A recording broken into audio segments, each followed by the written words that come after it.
and welcome to Code 0292, a youth show that focuses on young people's issues. My name is Lungile. Today on the show, we'll talk to the program's manager for Youth for Today and Tomorrow.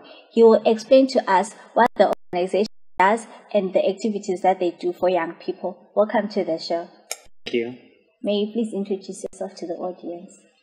My name is Alert Ncube. I'm the programs officer for an organization that is known as Youth for Today and Tomorrow, acronym YTT. We are a youth empowerment organization. Okay, welcome, Alert. Thank you. So, since you're saying that you're a youth empowered organization, tell us what Youth for Today and Tomorrow does. Okay, thank you. So let me start by actually highlighting the background. Youth for Today and Tomorrow is an organization that was incepted in 2008, in June 2008, by a lady known as Lungile, who has a passion for young people. So her vision was a society where young people achieve their full potential. So this has been our vision as YTT. We envision a society where young people achieve their full potential. So about the activities that we do, let me call them projects, because we have various projects. The one being currently Harnessing Youth Potential project, which is being implemented mainly in Matobo district. And we've had other projects as well, like combi drivers, fighting against HIV and AIDS project that was implemented in the Midlands province, as well as in Bay Bridge and Bulawayo as well. And we also have had a Sisters Mentorship project. We also have a Donate a Pet campaign that is running in Matobo as well. Okay, so I'm seeing that most of your activities are in Matobo. Yes, that is rural Matobo, where we realized there are so many young people who are disadvantaged there. There are so many young people who are lagging behind. So hence this informed our focus in Matobo district. And it's just only in Matobo? As I have highlighted that we've worked in other provinces as well as other areas, but currently with this Harnessing Youth Potential project, its focus is in Matobo district. Should we have other projects that have a wider scope, we are free to actually focus in other areas as well. All right. So, what impact does your project have? The one for harnessing young people in Matobo. What impact is it having to those young people who are disadvantaged?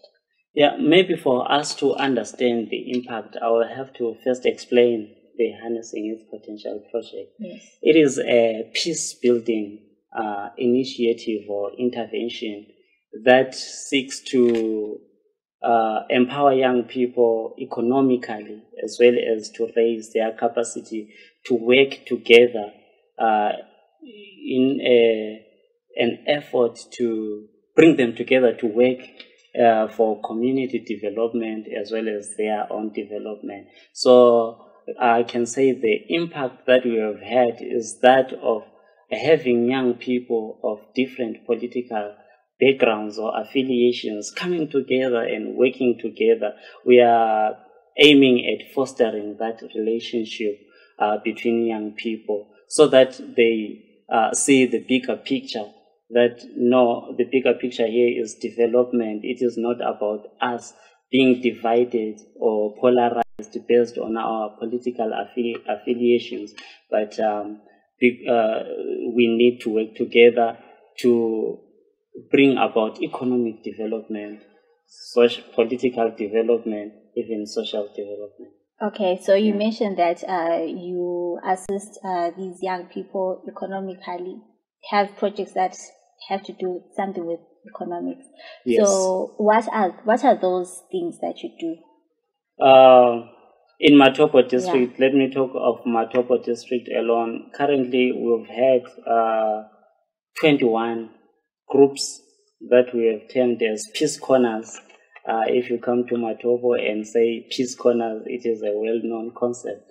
We call these groups peace corners because we first train them to work together to be peace advocates. And then after that, we then introduce projects. These, we call them income generating activities. And currently, with these 21 groups, we have actually introduced or assisted them to implement goat rearing IGAs, as well as indigenous chicken projects. And so I can safely say we have about 20 groups implementing goat projects and one group implementing indigenous chicken project. Okay, that is a very good initiative, if I may put it that way. Thank you so much. So you mentioned that there are 20 groups, and in those 21 groups. Yes. In those groups, how many are they in those groups, the young people? Peace Corners has a minimum of 10 young people, and this is the minimum for a Peace Corner. But for an IGA, income generating activity group, we have at most 10 young people. Right. So we are saying that in the income generating activities, we can't have 40 young people, implementing a goat project. Otherwise, profits are going to be so marginal, or there won't be any profits as well. Mm-hmm. So now what we are doing is we are saying young people come together, disseminate information on peace building, disseminate information on issues that affect yourselves. So then decide what projects you want to do. Then the majority have decided goat. I don't know why most of them decided to venture into goat rearing. So within the goat rearing IGAs or indigenous chicken rearing, we have at least 10 young people. Okay. All right. And the cyberspace is home to billions of people and is the right platform you need to grow your business. The Center for Innovation and Technology is offering you a golden opportunity to speak directly to your market at an affordable price. We also offer media training workshops, live streaming, documentary production, and events management. Get in touch with us today on the following numbers: +263 867 711 0290 or 0718 100 235. Don't forget to subscribe to our social media platforms. Like our Facebook page, Center for Innovation and Technology. Follow us on Twitter @SiteZW. And you can also check out our website, www.site.org.zw. You can also visit our offices at 45 Moffat Avenue, Hillside, Bulawayo. Take advantage of this opportunity to expand your business. What I'm saying is that there are many organizations that deal with young people, and implement projects that are income generating projects. Yes. So what makes you different from those other organizations? What do you think makes you a bit unique? Besides, I know you mentioned the goat rearing project. So what are the things that make you different from those other youth organizations?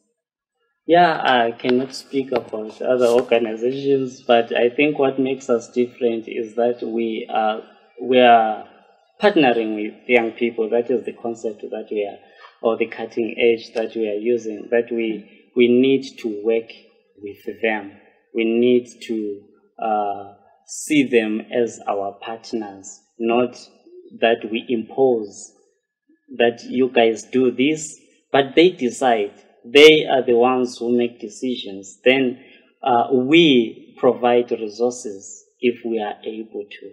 We provide resources, say, they have come to us, we want to implement gold projects, but we do not have capacity. We then train them. We do not have startup capital. We then support them in that manner. So I think what makes us different is that we are working, we are involving them, we are actually embracing beneficiary participation a lot. Okay. And from what you have mentioned so far, do you think that there is a great future for a young person in Zimbabwe? Yes, there is. Actually, there is a great future, especially if us as various organizations working to complement government efforts, if we work together, if we are so genuine to helping young people, emerge from the socio-economic and political challenges they are actually faced with, there is a great future. It is also up to the young people as well, not to be dependent on us, but for them to realize they have a role to play as well in actually improving their future. There is a bright future if all of that is taken into consideration by both parties or all stakeholders. Okay, so young people also need to take a stand in making sure that the future is bright for them. Exactly. Okay, and besides these projects that you mentioned, what do you think, or what are the opportunities do you think are there for an ordinary young person in Zimbabwe? There are a lot of opportunities that are there. Especially looking at the economic side, as well as looking at the provisions that are enshrined in the Constitution of Zimbabwe. It actually provides a lot of opportunities for young people, but it is all up to a young person out there to know what is it that the government has provided for, or what is it that the Constitution has for me, and then I take up that opportunity and run with it. Okay, so a young person now needs to be alert. They need to be enlightened by themselves so that they can see what the government has for them, yes, or what the community has for them. Is that what you're saying? Yes, yes. It is all about knowing your right. It is all about claiming your right. It is all about rising up and doing something about the rights that are enshrined in the Constitution for you. Okay, and let's go back to some of the projects that you mentioned. You mentioned that you also have a project about donating a pad. Yes. How effective is that? How many people actually come up front and donate pads for young women in the rural communities? Yeah, I may say that we are looking at sustainability as well. Okay. With the Donate Pad campaign, we have opened up a forum for so many people who are actually willing to donate a pad. But then that on its own is not sustainable. We need to engage young people, capacitate them or give them skills so that they are able to make their own pads. For example, with this intervention before, we have trained them to do reusable or to make reusable pads in which I'm sure it went a long way in helping them, and that is sustainable as well. Where we cannot, as an organization, we have thought of marrying, have others donating a pet as well as giving them a skill as well to be doing or making reusable pets. So it then becomes sustainable in that way. And where have you done those projects? Here in Bulawayo, as well as mostly in rural Matobo as well. So I'm guessing that the rural community, especially in Matobo, they are benefiting a lot from YTT. Yes. If I may put it that way. Yes, currently. I think I've highlighted that we've had interventions in different areas, and we are not only biased in Matobo, but it is only because this is a 3-year project, the Harnessing Youth Potential Project, and it is focusing in Matobo district. So currently, that's why I mentioned a lot of Matobo, or interventions being in Matobo. All right. No, I perfectly understand that. And what kind of contribution do you think what kind of contribution do you think other organizations such as yours can have or impact on young people, especially when you're talking about issues that have to donate pads, or they have to come up with income generating projects? What kind of contribution can other organizations or other people who have the same vision as yours do to help young people in rural communities especially? Yeah, there is a lot of work that has to be done. Looking at access to information, I'm sure if access to information is limited, development tends to die. So if we want to actually see young people being developed, we then need to disseminate up-to-date, accurate, and correct information as well. That is the main contribution that we can do. Because it's not like when we are approaching young people, we are saying that it's zero.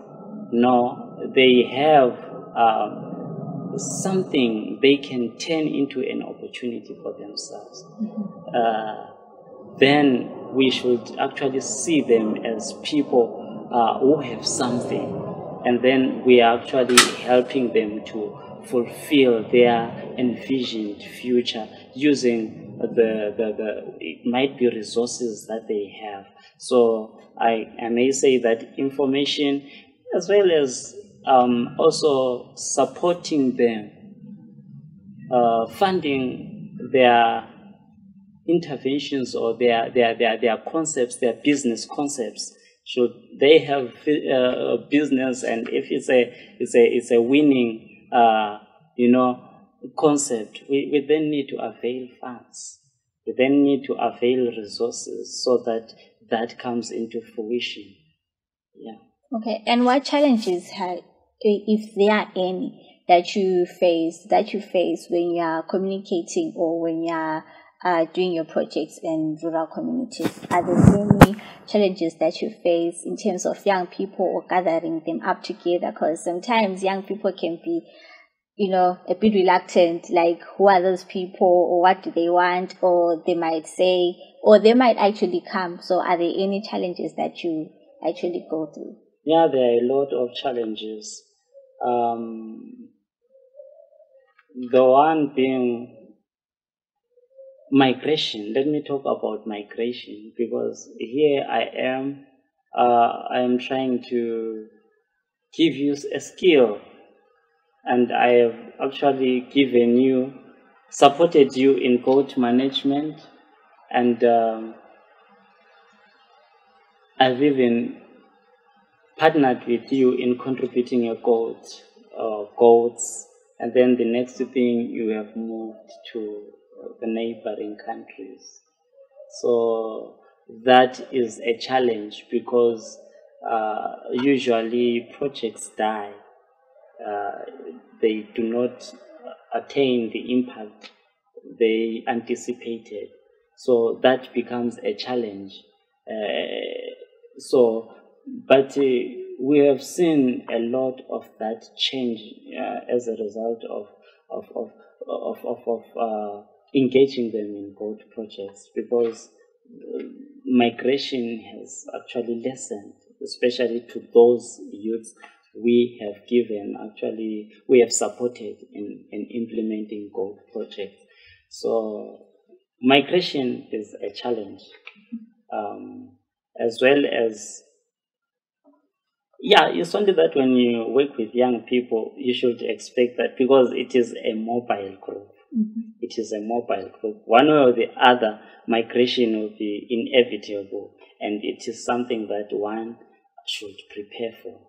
Okay, so you bringing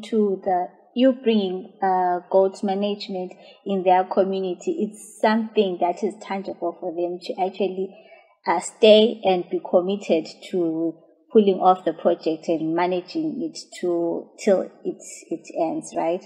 Yes. Okay. It is because, the gold management itself, especially looking at Matobo, it's thriving there. It is a gold area. It is an area for livestock. It is in Region 5.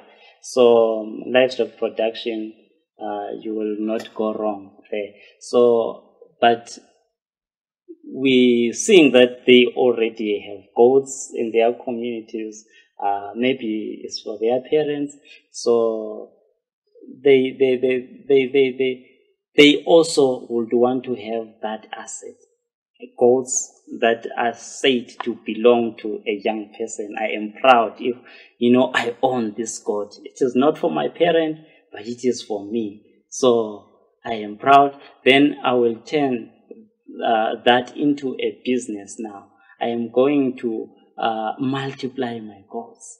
And then with the aim or with the vision to start selling and be generating income at the end of the day. So it is not just an asset that I have, but it is something that will help me bring or generate income.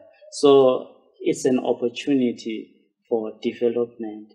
And that's why I said before, once a young person understands that, they won't be actually be thrilled by going to South Africa to look for greener pastures, because I would have started something that is helping me generate income for myself.